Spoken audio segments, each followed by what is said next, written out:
జగన్ రావాలి జగన్ పోవాలి అన్న ఒకే ఒక్క మాట మీద అంటే ఏకవాక్యం మీద బేస్ అయ్యి ఎలక్షన్ సాగింది అని మీకేమైనా అలాగేమైనా అనిపించిందా సార్? అంటే ఏమైపోయిందంటే ఇప్పుడు ఎక్కడ కూడా ఇదొక కార్పొరేట్ కంపెనీ లాగా నడపబడుతున్నాయి ప్రభుత్వాలు. అంటే ఎక్కడ చూసినా ఒక వ్యక్తే కనిపిస్తాడు. కేంద్రంలో చూసినా రాష్ట్రాల్లో చూసినా కూడా మొత్తం కూడా ముఖ్యమంత్రి మీదే నడుస్తుంది. ఆ వ్యక్తే ప్రధానం. కాబట్టి ఆ వ్యక్తి ఎలా ఉన్నారన్న దాని మీద వాళ్ళ ప్రభుత్వాలు నిర్ణయించబడుతున్నాయి. సో ఆ విధంగా కార్పొరేట్ టైప్ ఆఫ్ గవర్నెన్స్ కూడా రావడం జరిగింది. అందువల్ల మీరన్నట్టు ఆ విధంగా ఆ వ్యక్తి ఉండాలా పోవాలా అన్నదే ప్రధాన అంశం, కానీ మిగతా విషయాలన్నీ కూడా పక్కకు వెళ్ళిపోయాయి. సో ఈ విధంగా మీరు చూసుకుంటే మీరు అన్నట్టు ఆ విధంగానే జరిగింది, ఉండాలా పోవాలా అన్న విషయం. ఈవెన్ తెలంగాణలో చూసుకున్నా కూడా అదే విధంగా జరిగింది. తర్వాత ముఖ్యంగా ఇంకొక కారణం ఏంటంటే ల్యాండ్ టైటిలింగ్ యాక్ట్ ఒకటి. ఇదేంటంటే మొత్తం భారతదేశంలో నీతి ఆయోగ్ అన్నది ఒక ముసాయిదా డ్రాఫ్ట్ లెజిస్లేషన్ ఒకటి పంపించింది. మీరు ఇలా యాక్చువల్గా చూసుకుంటే భూమి అన్నది రాష్ట్రం subject, it is a subject of the state government. కేంద్రం సూచించింది ఈ విధంగా చేయం, కానీ ఏ ప్రభుత్వం కూడా ఈ ల్యాండ్ టైటిలింగ్ యాక్ట్ తీసుకురాల. ఓన్లీ ఆంధ్రప్రదేశ్ ప్రభుత్వమే ఈ ల్యాండ్ టైటిలింగ్ యాక్ట్ తీసుకురావడం. ఆ తర్వాత అందులో జ్యుడిషియరీ న్యాయస్థానాల యొక్క ప్రభావము, న్యాయస్థానాల యొక్క ఉనికిని కూడా పక్కకు తీసేశారు. అంటే ఏదైనా నాకు గొడవ వస్తే నేను ఫైనల్గా ఈ ట్రిబ్యునల్ నుంచి నేను హైకోర్టుకు వెళ్ళాలి. ఇంతకుముందు అయితే నేను సివిల్ కోర్టుకు వెళ్ళగలిగేవాడు. తర్వాత ఏంటంటే ఈ భూముల సర్వే జరిగిన తర్వాత రాళ్ళు ఏవైతే ఉంటాయో ఆ సరిహద్దు రాళ్ళు, వీటి మీద కూడా ఆయన బొమ్మ చెక్కుతున్నారన్నది కూడా పేపర్లో వచ్చింది. అంటే ప్రజల్లో ఏ విధంగా ప్రచారం జరిగిందంటే రేపు మా భూములను కూడా ఎక్కడైనా కుదువకు పెట్టి మార్టిగేజ్ చేసి రాష్ట్రానికి అప్పులు తీసుకురావాల్సి వస్తుందేమో అన్న ఒక సందర్భం. తర్వాత వచ్చి రాష్ట్రం అప్పుల్లోకి వెళ్ళిపోవడం, ఇదొక కూడా ప్రధానమైన కారణం. అంటే ఇప్పుడు రాష్ట్రం ఎంత అప్పుల్లో ఉందో తెలియదు. ఒకరు 4 లక్షల కోట్లు అంటారు, ఒకరు 10 లక్షలు అంటారు, 13 లక్షలు అంటారు. మరి చూస్తే ప్రతి శుక్రవారం కూడా వెళ్ళి ఆర్బీఐ నుంచి లోన్ తీసుకురావడం జరుగుతుంది. సో ఈ విధమైన పరిస్థితుల్లో ఇవన్నీ కూడా మనకు సమకూర్చుకుంటే వారు సంక్షేమం అని ఏదైతే చెప్పారో, మేబీ నాడు నేడు పథకాలు కావచ్చు, కొత్తగా హాస్పిటల్స్ కావచ్చు, ఆ తర్వాత కొన్ని పోర్ట్లు కావచ్చు, జట్టీలు కావచ్చు, ఇవన్నీ కూడా వారు తెలియజేసిన విధంగా మేము అభివృద్ధి కూడా చేశామన్నారు. ఇంకొకటి ఏంటంటే రోడ్ల వ్యవస్థ. రోడ్లు అన్నవి ఏమాత్రం కూడా రిపేర్లు జరగలేదు మన దాంట్లో. ముఖ్యంగా ఇంటీరియర్ రోడ్స్ వెళితే ఆ ప్రాంతంలో కూడా రోడ్లు చాలా దుస్థితిలో ఉన్నాయి. అంటే రోజు ప్రజలు ఈ రోడ్ల మీదే వెళుతున్నారు. కాబట్టి ప్రతిరోజు ప్రభుత్వం ఏం చేస్తుంది అన్నది ఒక కామెంట్. ఆ తర్వాత ద్రవ్యోల్బణం అంటే రేట్లు మన రాష్ట్రంలో ఉన్నంతగా పెట్రోల్ డీజిల్ ఇంకెక్కడా లేదు. హయ్యెస్ట్ పెట్రోల్ డీజిల్ రేట్లు మన రాష్ట్రంలోనే ఉన్నాయి. కాబట్టి ఇవన్నీ ఫ్యాక్టర్స్ మీరు కలుపుకుంటే ఏమవుతుందంటే తర్వాత ఏంటంటే గ్రామీణ ప్రాంతంలో ఓటర్స్ మాత్రం మాకు బ్రహ్మాండంగా ఓట్లు వేస్తారన్న వాళ్ళది ఒక భరోసా.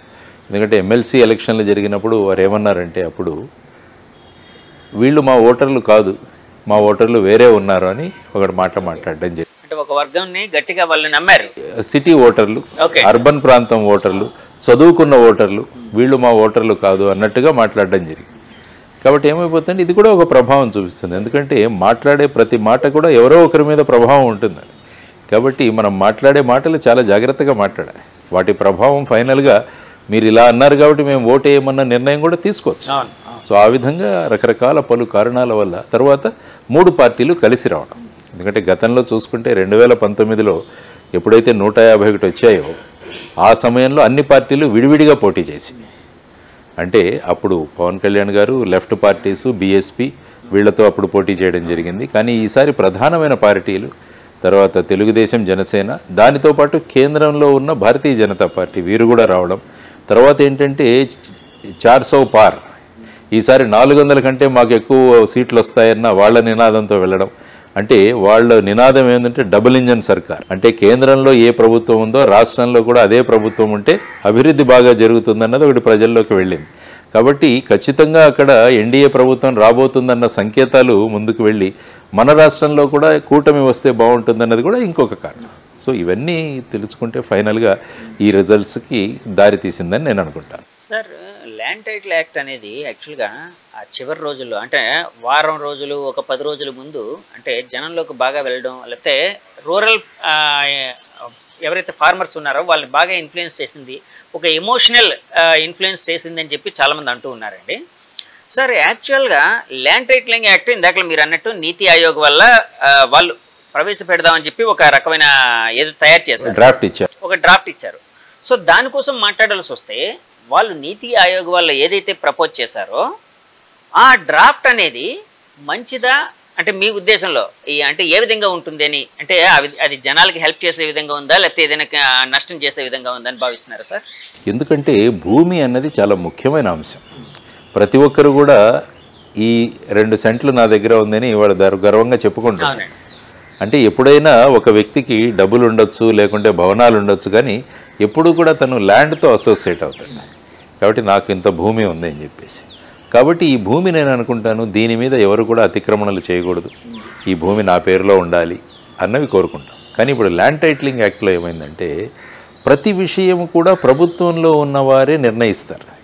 For example land titling officer ఒకరు ఉంటారు, ఆ తర్వాత వచ్చేసి ల్యాండ్ టైటిలింగ్ అపిలేట్ అథారిటీ ఒకటి ఉంటుంది, తర్వాత ట్రిబ్యునల్ ఉంటుంది, ఆ తర్వాత హైకోర్టు. అంటే ఏమవుతుందంటే ఇప్పుడు ఫర్ ఎగ్జాంపుల్ పరిపాలనలో ఉన్న ప్రభుత్వంలో ఉన్న వ్యక్తులు ఈ భూమి మాకు ఇంట్రెస్ట్ ఉంది కాబట్టి దీని మీద ఏదైనా అబ్జెక్షన్ తీసుకోండి అంటే సపోజ్ అక్కడ అబ్జెక్షన్ పెట్టారనుకోండి, ఆ తర్వాత ఏమవుతుందంటే మీరంతా కూడా ఈ యంత్రాంగం నుంచే వెళ్ళాలి. ఇంతకుముందు ఏమైంది, నాకు ఏదైనా ఉంటే నేను సివిల్ కోర్టులో వేసుకునేవాడిని సూట్, కానీ ఇప్పుడు ఆ క్వశ్చన్ లేదు. మీరు వేసుకుంటే ఆ అపిలేట్ అథారిటీకి లేకుంటే ట్రిబ్యునల్కు వేయాలి. వీళ్ళందరూ కూడా మళ్ళీ అధికారులే ఉంటారు, ఎక్కడా కూడా న్యాయ వ్యవస్థ లేదు. అందులో ఏంటంటే ఒక డౌట్ వచ్చింది జనాలకి, మరి ఏమవుతుంది ఇప్పుడు, ఎందుకంటే 22A చూసాం మనం. ఇప్పుడు ఏదైనా భూమి 22లో ఏలో వేసిన తర్వాత ఎంతమంది చేతులు మారాయో మీకు తెలుసు. అవి తీయడం అదే చాలా కష్టం అయిపోయింది 22A నుంచి. ఉన్న ఎమ్మెల్యే కానీ ఎవరైనా ఒక భూమి మీద కన్ను వేసి సపోజ్ సంబంధిత రెవెన్యూ అధికారులకు దీని మీద 22A వేయండి అంటే చాలామంది వేశారు.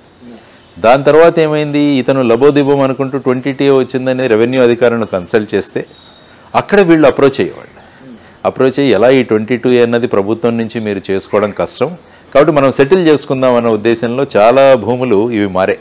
కాబట్టి ప్రస్తుత ప్రభుత్వంలో ఈ 22A గురించి జరిగిన విషయాలు కూడా బయటికి రావాలి. 22A అంటే ఒక పెద్ద బ్రహ్మాస్త్రం అయిపోయింది అప్పుడు. అదే అండి, అవును, చాలా సార్లు అన్నారు, చాలా మంది అనేవారు దాని మీద మీకు ఇలాగ మారినట్టు. చూడండి, కావాలంటే దాని మీద ఒక కమిషన్ వేసో లేకుంటే ఏదైనా ఒక టీం వేసి కూడా దీని నుంచి చేయాలి.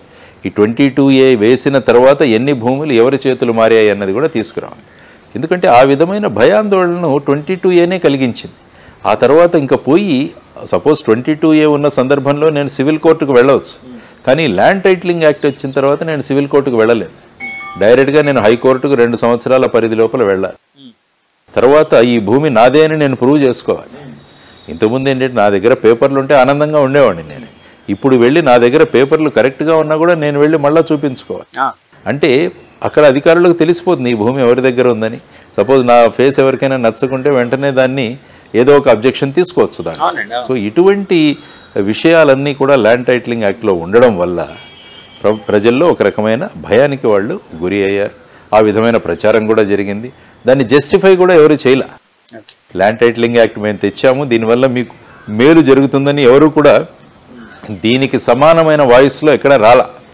దాంతో ఏమైందంటే ప్రజలు ఇలాగే ఉంటుందన్నది మీరు అన్నట్టు ఆ భయాందోళనను, ఈ విధంగా సెంటిమెంట్లు, ఎమోషన్లు, వీటి మీద ఓటింగ్ జరిగింది. అది కూడా ఎన్నికలకు 10-15 రోజుల ముందు నుంచే జరిగింది ఇదంతా.